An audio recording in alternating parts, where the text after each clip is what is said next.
Berdasarkan data Dalam yang Presiden dihimpun Joko Satuan Widodo Tugas dan Menteri Penanganan Kesehatan COVID-19 Terawan pada hari ini 30 Oktober 2020 terdapat kasus penambahan corona pertama di Indonesia. 2.897 kasus baru COVID-19 Dua sehingga warga total negara kasus yang COVID-19 terjangkit di Indonesia virus corona. COVID-19 kini jadi hal yang hampir setiap hari kita dengar. Virus ini udah mulai terdeteksi di Indonesia sejak bulan Maret tahun 2020 dan terus berkembang hingga hari ini. Menteri Kesehatan Terawan Agus Putranto mengumumkan langsung kasus corona pertama di Indonesia. Beberapa hari ini aja, Indonesia mengalami lonjakan kasus COVID.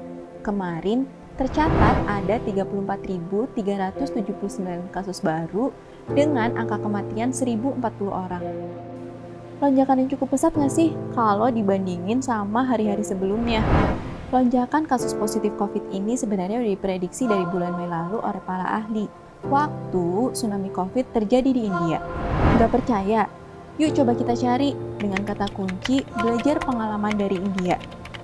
Akan muncul berita di bulan Mei terkait prediksi lonjakan kasus COVID di Indonesia.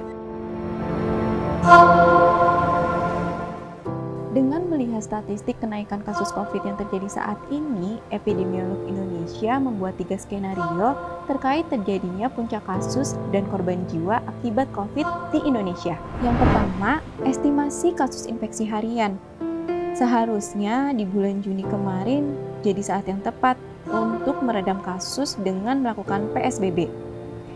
Yang kedua, estimasi kebutuhan tempat tidur dan ICU. Ini juga terlihat terus meningkat setiap bulannya. Dan yang ketiga, estimasi angka kematian.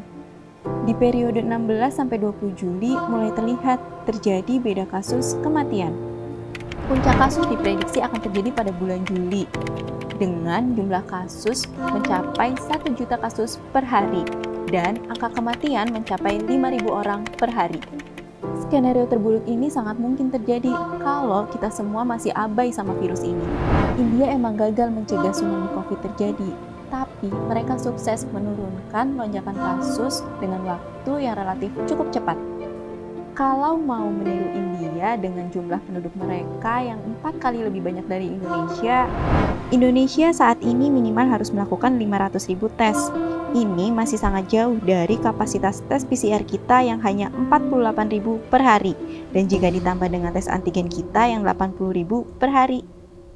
Harusnya pemerintah bisa belajar dan mendengar apa kata ahli, dengan membuat kebijakan yang ketat misalnya. Mungkin dengan antisipasi begitu, lonjakan yang terjadi saat ini bisa diminimalisir. Nyatanya yang terjadi adalah kebijakan yang tidak konsisten. Saat lebaran kemarin, orang sudah seperti normal, nggak nganggep COVID itu ada.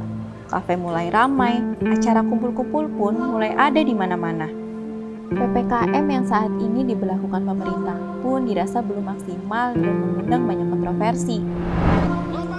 Orang-orang kecil banyak yang teriak karena tak bisa mencari nafkah. Saat PPKM ini juga banyak pejabat daerah yang masih melanggar protokol kesehatan. Kemacetan di batas-batas penyekatan juga banyak terjadi. Kalau udah begini kan, yang repot kita semua. Beberapa hari yang lalu di Rumah Sakit Sarjito Yogyakarta, dalam 1 hari ada 63 pasien meninggal dunia. Orang yang antri membeli oksigen pun mengular.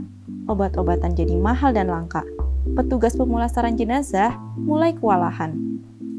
Meski nggak sengeri di India, di mana sehari ada 400.000 orang terjangkit dan 5.000 orang meninggal dunia, tapi kita akan menuju ke sana bila kita tidak juga menyadari situasi genting ini.